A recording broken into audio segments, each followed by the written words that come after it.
In previous days, we learned one of the most important semi-regularly occurring climate patterns, ENSO. In this module, we'll further examine the global and regional impacts of ENSO. Meanwhile, we'll also introduce how we can use satellite data to study the impact of ENSO on land, ocean, and atmosphere. As a warm and cool phase of ENSO, El Niño and La Niña affect the rainfall and temperature patterns of different regions across the globe through large-scale oceanic atmospheric circulations. The most direct impact of El Niño and La Niña reflects on the sea surface temperature of the central to eastern tropical Pacific Ocean. But the combination of oceanic and atmospheric circulation changes the transportation of water vapor in the atmosphere, the clouds and wind patterns in the air, which will lead to changing rainfall patterns as well as the ocean currents. This map may look familiar to you after day 2 that introduced ENSO. As a refresher, typically El Niño has the strongest impact on the United States when it occurs during the winter time. This always also is an example of the impact of ENSO will be different depending on when it occurs and where the impact are felt across the globe.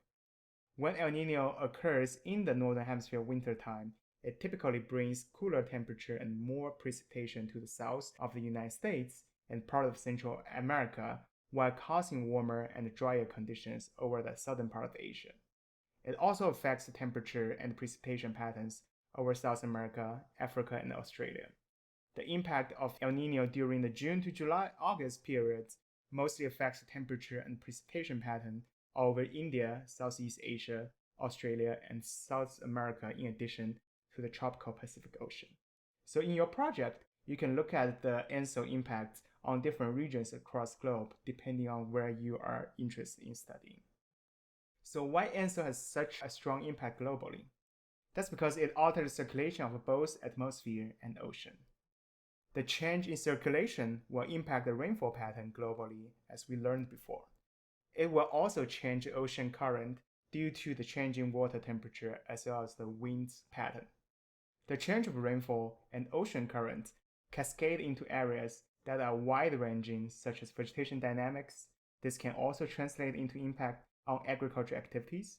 It also affects intensity and frequency of extreme events such as drought, flooding, and fire over land surface. This all have influences over the carbon storage and emission globally. In the ocean, the change of ocean current will lead to changing nutrition cycles underwater. This impact can further affect the fishery industry, such as the catch of different fish species. These are only a few examples that have been widely reported.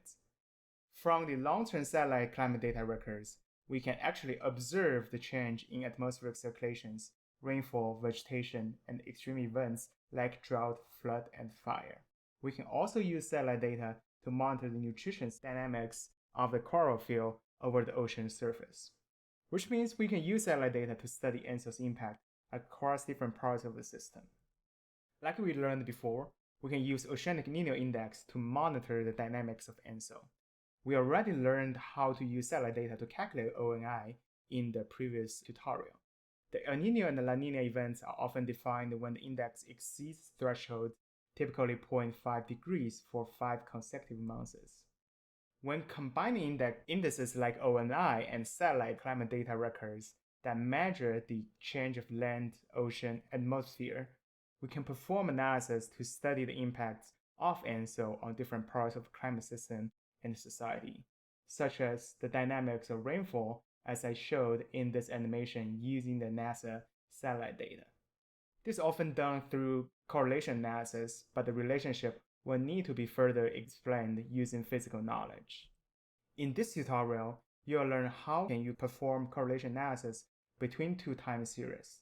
In this case, we'll be using correlation analysis to examine the relationship between ENSO and the precipitation using OISST sea surface temperature climate data records and GPCP precipitation climate data records.